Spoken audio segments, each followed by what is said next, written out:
The following commentary is for entertainment purposes only. The opinions shared aren't personal, often said in jest, and have no merit in the real lives of the cast members.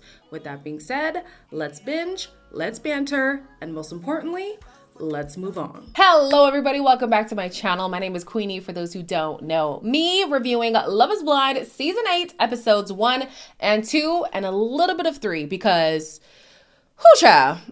everybody who I've spoken to is saying that this season is a snooze fest. And I think my one friend said it only really started picking up at episode 6. The last episode of The Drop?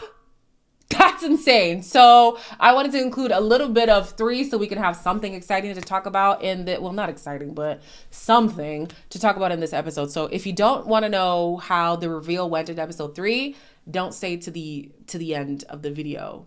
I'll let you know when it happens. But anyways, before I get into it, please make sure to like this video, subscribe and hit the bell, and leave a comment down below. So this season, apparently it has the most singles ever.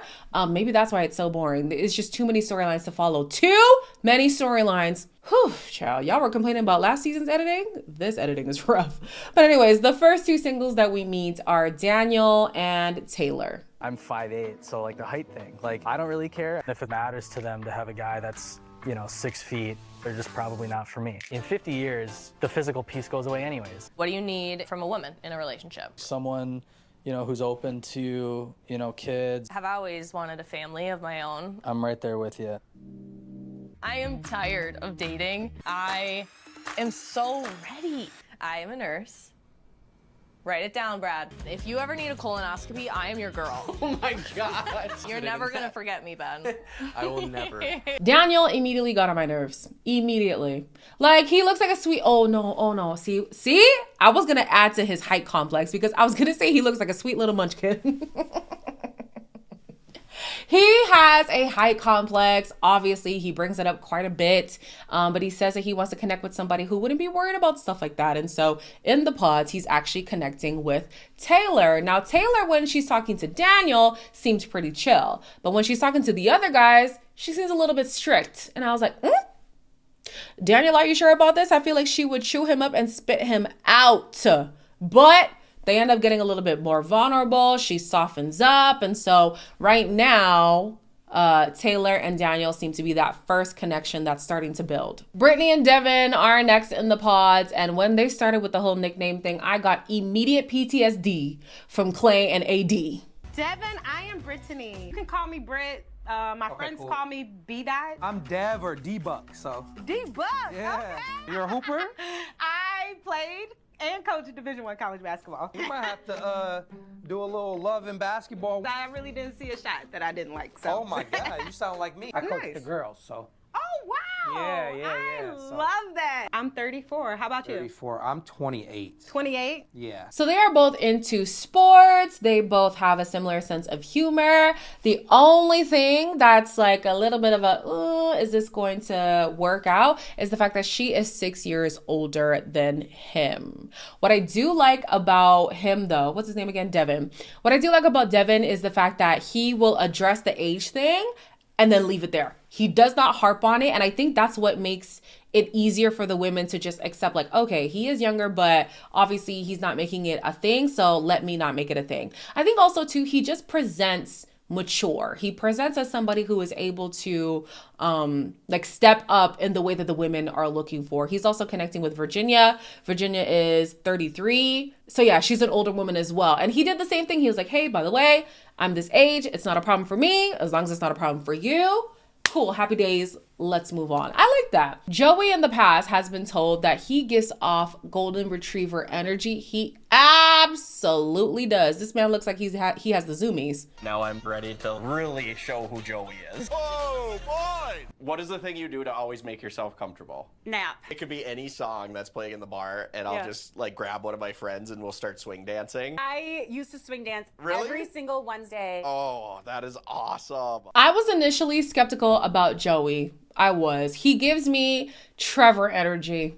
Trevor came in looking like that jock, frat boy, type of archetype. And then came in with the, oh, but I'm so soft and I'm so gentle. And then we saw how that panned out. The man bamboozled the masses. Not me, though. I saw right through it. But Joey, I do believe. So he went in quite deep, quite quickly. He spoke about losing his sister. I don't remember what his sister has. There's a lot of people who've lost people in the show. Some people it was cancer. I think somebody had cerebral palsy or something like that. So I'm not quite sure how his sister passed away, but he brought it up in a way that wasn't like the way that Tim would consistently talk about his sister. Like, it was quite overwhelming when he would speak about it. So yeah, Joey wasn't doing all of that. He did say that he grew up as an outcast in school. He was the nerdy kid, the weird looking kid. And so the way that he got in good with his classmates was joining the football team. Then he got invited to attend some D1 schools. However, he chose not to go because he wanted to take care of his little sister. I think he said his mother is bad with finances. And so he's had to step up to take care of her and take care of his sister. So yeah, I believe him right now. Not to say that his story is what makes him genuine, but like even the way that he talks to the women in the pods, I think his main connection is Monica. I feel like he's sincere. I don't feel like he's trying to pull the wool over our eyes. I don't feel like he's being disingenuous, which is not what I felt with somebody like Trevor. You know what I'm saying? So as of right now, I'm drinking the Kool-Aid, Joey. Kool-Aid I am not interested in drinking is David's, because who the hell casted this man? Monica, why are you here? What's wrong with you? So what's wrong with you? I just have kind of been an ass to women in my previous dating life. I'm surrounded by Botox, fillers, facelifts. It has affected me in terms of what a woman should look like. I'm 30. Okay. So you're no longer attractive. This be the first date that I walk out on? It might have to be. I'm joking. I don't know what's worse. The fact that David actually thinks he's funny and that it's funny to say like, oh, at that age, you're no longer attractive, or that Lauren stuck around after he said it. What's worse? Girl, maybe that's her banter. I don't know. If that's you, then cool. I love that for you. I'm a soft love babe. I think at this point, if you guys have been around and you hear about my stories, you should know that about me. I don't, like, that's something that I'd just be like, what? Why would you even, huh? Like, are you okay? He gives me the energy that he would be the type to neg his partner. Like, oh, I'm going to give you jabs, but like, it's cute. Like, it's our thing. Oh, perfect couple. Perfect example. Ryan Reynolds and what's her face? Lively. What's her name? I wanted to say Blair. That's from Gossip Girl. Blake. They're like weird, like negging. Oh, it's an insult, but it's because I love you. I can't. If y'all are that couple, I'm not coming for your dynamic. I'm just saying for me, it would not work. Things went from bad to worse for me regarding David because he says that he is basically a player. He tends to be shallow on the outside. And then he says that his mother, if I'm not mistaken, I think his mother passed away. But when she was alive, she tried to instill integrity into him. And he said for the majority of his life, he lacked integrity. I promise you, I would not be engaging with somebody like David. Like, why is Lauren sitting here and just being like, yeah, it's okay, I accept. What's going on? Wait, was it Lauren who he said that to, or was it somebody else? Because I think he's also connecting with, what's her name? Molly. I forget her name. But the point is, the way that David is just so forthright with saying like, I'm basically trash, or at least I was, and I'm trying to be better.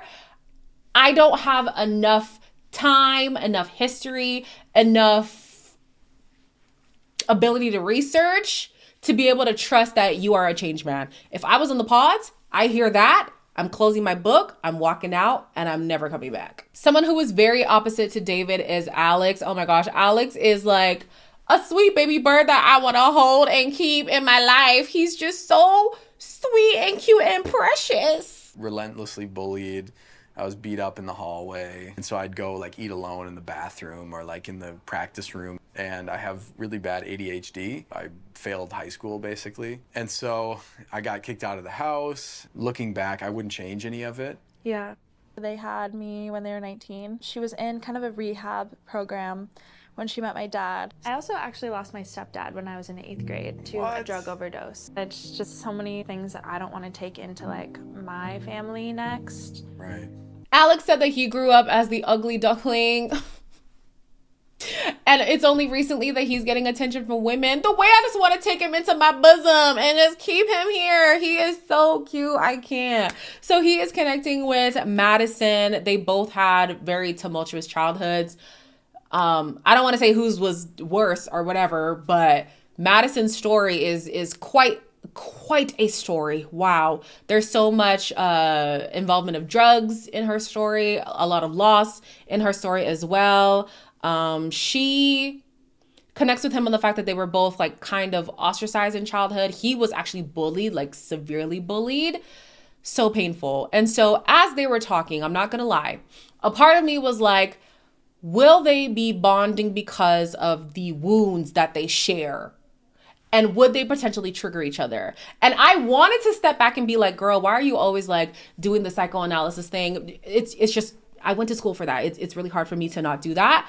But then later on, they literally had that exact conversation on like triggers and whether or not they actually would be worse together because of, we'll get into that when we get into that. But I was like, I'm so glad they spoke about that because that was my initial thought too.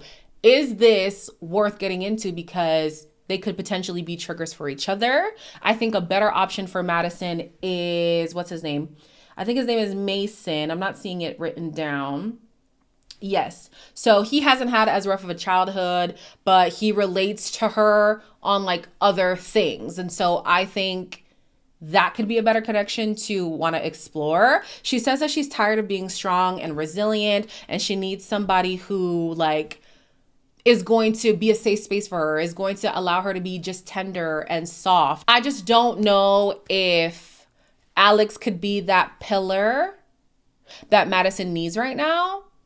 And at this point in the dating process, I thought that Mason could provide that better than Alex could. Although Mason is really excited to get to know Madison more, he has another connection with Meg. He's really intrigued by her, especially her voice. And I point that out because this guy, to me,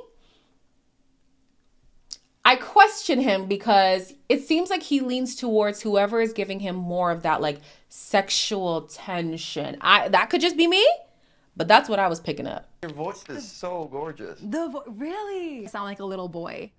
Like, that's what I hear. That is not what I hear. And then I have my flight attendant voice. Yeah. You know, like the phone sex operators. Oh, God. I can imagine you get hit on a lot when people hear your voice. Really? I don't smoke, but I have high thoughts a lot, like sober high thoughts. The pyramids? Like the pyramids. We Like, didn't how get did they those. build that? Yeah. Ant homes are so intricate underground. It's like if aliens came down, are they friendly? Are they not? Once you reach a certain energy and certain power, you can actually control the weather. Meg says that she doesn't smoke, however, she has sober high thoughts. And I'm just like, yeah, absolutely. Because the way that she was talking about foolishness, I was like, what is this conversation? But there is Mason just eating it up. Just he loved it. At this point, I think his strongest connection is with Meg. Now, later on in episode 2, Meg feels like she is in second place, but she's okay with that. She's willing to put in the effort to edge herself above her competition. But I think that his number one is Meg. There was even a date that he had with Madison where he called her Megs, but they both had earphones on. So I don't think she heard him clearly. And then he said Mads. And I was like, Freudian slip. Okay. So after these two were talking about absolute fluff, they get a little bit deeper and they talk about religion. Meg was raised in a very strict religious household. And so when she broke away from that, her family was not pleased. They're still not pleased. He doesn't relate to religion either. So they did connect on that front. I think she said she was disappointed by the church because they are quite hypocritical. And I'm not going to lie. Being a Christian, I was born in the church. You see that all day, every day. I can understand why in your adulthood, you just want to denounce that whole situation. That's why, for me, it's not about them people. It's not about that church. It's about Jesus Christ, because forget y'all. But even though she doesn't want to be a religious person, she believes in the supernatural and stuff like that. So they do have that in common. On the opposite side of the spectrum, we have Molly and David. They are more religious because they were both raised in the Catholic Church. The scary movie about exorcism, I hate it. That could be real. Yes. You invite a devil or a spirit in, you could have that. My Catholic school education was wild. You sound just like my girlfriend from high school. What type of kisser are you? Are you like super aggressive kisser? Just like thoughts on sex? Like, do you like when the man takes charge? I like alternating. Anything like a guy's like into and you're like, okay, weirdo? No. So this is where the yellow flags started to raise for me. And not even started, because I had my eye on David already. But this man said, "You sound just like my girlfriend from high school." Okay. Like, I don't know. I would find a problem with that. Like, so am I just like a replacement? Am I your relived high school fantasy? Like, what's happening? I don't know. I didn't like that. Then they were talking about exorcisms, and then I missed where the conversation shifted to sex, but he was just so excited to get into the details of what their sex life would look like, which isn't necessarily bad, but knowing that he's this, you know, Mr. Integrity now, and oh, I'm not as shallow as I used to be, it's definitely giving that you're still shallow and you still lack integrity. So another yellow flag. That was another yellow flag for me. Then Lauren, is it Lauren now? Oh, yes, because he had another date with Lauren. She tries to get deep with him, asking about family dynamics and stuff, and he insinuates the fact that he is clued up on women because he has a mother and a sister. I feel like I hear that so much from F-boys, like, oh, I know what women want, I know what women need because I have a mom. Who don't? Well, no.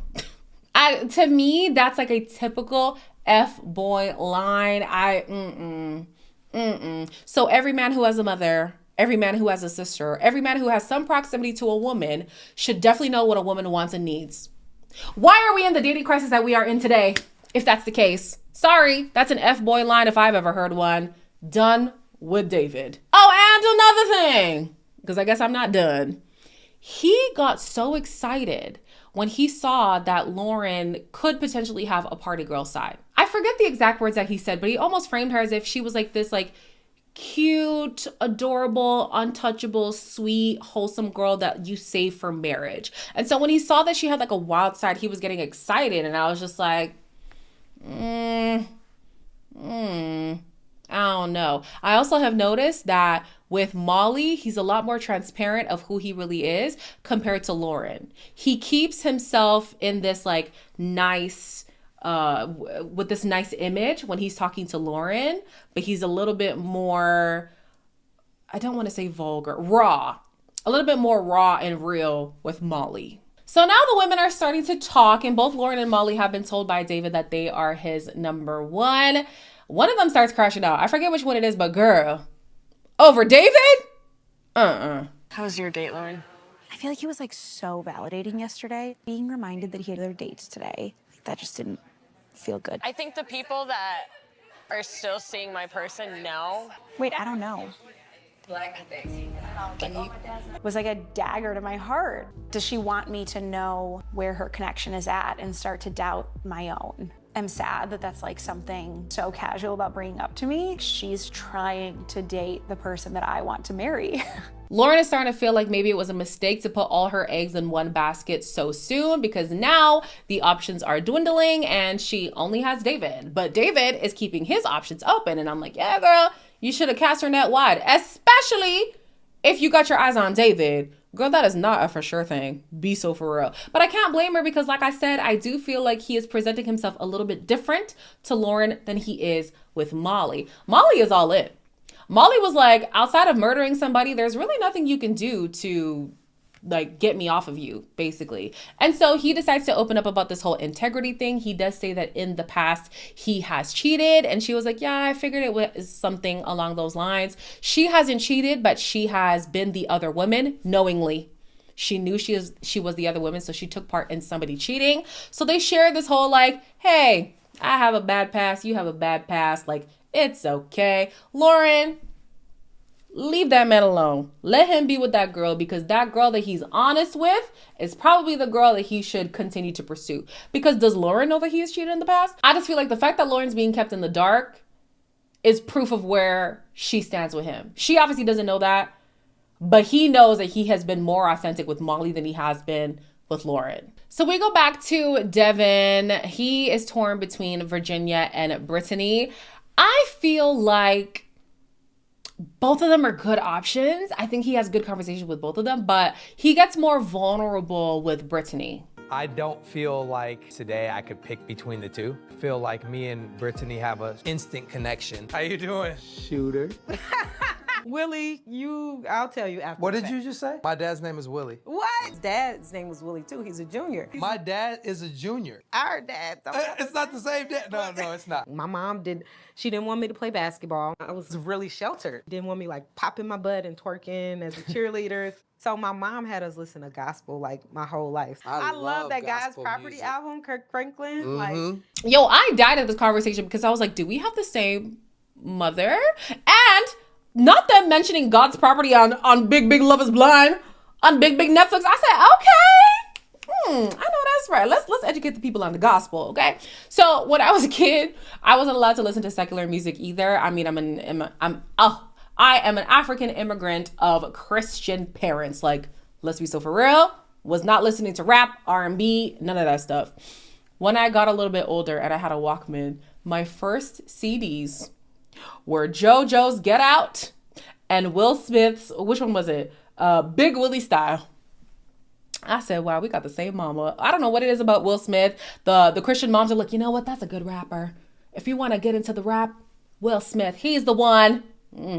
Didn't know where he'd be at in 2025. But yeah, I think that they have a good connection. It sucks that Virginia, what did Virginia say? She said, she said something like she referred to him as her boyfriend or her husband or something like that. And I was like, ooh, I don't know if this is going to end well for her. I think he's definitely leaning more towards Brittany. There was a couple that we met very briefly. I'm not quite sure why the producers just plopped them in there and then didn't bring them back. But it is Ben and Sarah. They talk about their differing beliefs in religion. So for her, she does not like Christianity and all of that because of the hypocrisy. Again, she has a sister who is queer, and the way that she's been treated by the religious community is something that she does not condone. I hear it. Again, I was raised in the church. I've heard all of the things. Like, I totally understand. He is religious. I don't know what religion he is, but he doesn't like the word religion. He likes to say faith. So he believes that if you're a good person, then who cares what you believe? So yeah, that's Ben and Sarah. I don't know if they're going to pop up again, but yeah. That's them. Moving on. We have Alex and Madison who talk about conflict resolution. This, to me, is probably one of the best conversations that I've seen in the pods, no matter the season. What are you like when there is conflict in a relationship? I grew up with a really angry dad. That's never who I want to be. I've been in some like pretty brutal situations. Have you ever cheated before?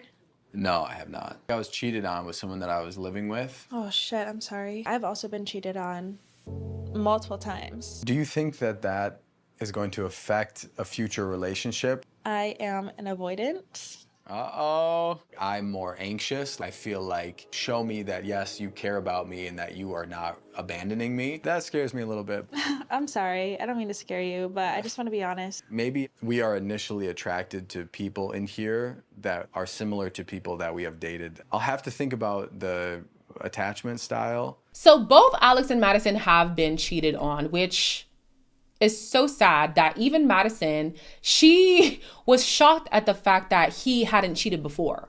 Like, it was just a norm for her to believe that, like, oh, men just cheat. And I'm just like, dang, this girl has been raised up in chaos from like the drugs and her upbringing, from being cheated on and whatever else could have happened in her life. It's just, she expects disappointment. She expects people to do her wrong, to do her dirty. That has to be, oof, that has to be so sad. So they delve deeper into all of that. And Alex asks if her past, like her in relationships, is going to show up in her current relationship. And this is where she says that she is an avoidant. They talk about attachment styles. And she says that she is an avoidant. And he's like, I'm anxious. So you constantly pulling away would cause me to want to grasp at you, especially the more that you pull away. And I think that we will ultimately trigger each other. I loved that he said that, because that's where my mind went too. I was like, I think that eventually they're going to end up triggering each other. I don't know in what kind of way. So for her to say what she said, it makes complete sense. She's used to disappointment. She's used to chaos. So it makes sense for her to not want to fully commit to somebody and constantly avoid. Now for him, he grew up as the ugly duckling and whatnot. And it seems like he wanted to seek approval throughout his life. And so in his relationship, he's probably going to try to do the same thing. So as he's trying to grasp for Madison, she's going to be pulling away. And ultimately, it might not make sense for them to even go into a relationship. Now, she says she's working on it. But for him, he now has a lot of hesitation. And then they start to talk about sex. She says growing up in a Christian household, it was taboo. It was a taboo conversation. But as she's gotten older, she's like stripped herself of the shame. And now she can talk about like her likes, her dislikes, whatever. With Alex, he was getting shy. He was getting shy around the topic. But he also says, you know, I don't want to give you this false sense of security in this relationship because now I'm on the back foot. Now I have concerns on whether or not we're actually going to be compatible. I just love Alex. Everything about this conversation, everything about the way he's navigating the pods, it's great. Like, it's so pure. It's so genuine. I really, really hope that he is as he's presenting to be. And if he doesn't get matched in this process, I hope that somebody snatches him up. I really, really hope so. I love him. He's such a good egg. Oof. Anyways, there was a proposal. It was between Joey and Monica. The reveal happened in episode 3. So if you don't want to know how the reveal went, this is your time to log out the video. Thank you so much for coming back. At the reveal, there was a lot of excitement, but in my opinion, I did not see romance. Oh, Monica! What is this? Oh my God, your hair! I know. I did not picture your hair. I think I put this on your finger, don't I? There you go. I mean, you look beautiful. Thank you. Your eyes are amazing. I love facial hair. Give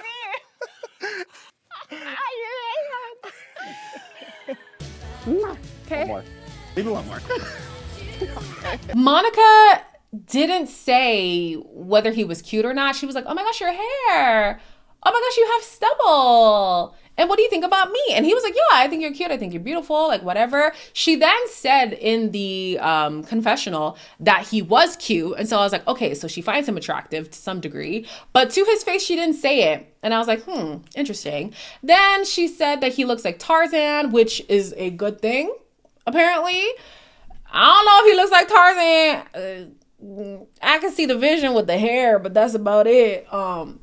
Yeah, it was just odd. I didn't feel it between them. I think they only kissed like a handful of times, and it was always him asking for a kiss. And one of the kisses, she even was like, mwah. I don't know about y'all, but unless I'm taking the piss, I'm not gonna make sound effects when I'm kissing you, like deliberate sound effects. Mwah, that feels like, okay, it's something I have to do now. I think she's still processing whether or not she likes him. I think she could like him. Maybe when she has time to actually process like the voice and the person who she's gotten to know with the aesthetic, maybe it'll marry and then she'll be with it. But as of right now, I don't think she liked that man like that. But we'll see. We will see. So that's it. I'm going to see if I should group episodes 3 and 4 because like you guys are saying, it definitely is dragging. Yeah, we'll see. We'll see. But as of right now, like, comment, share, and subscribe. And I will see you guys in the next one.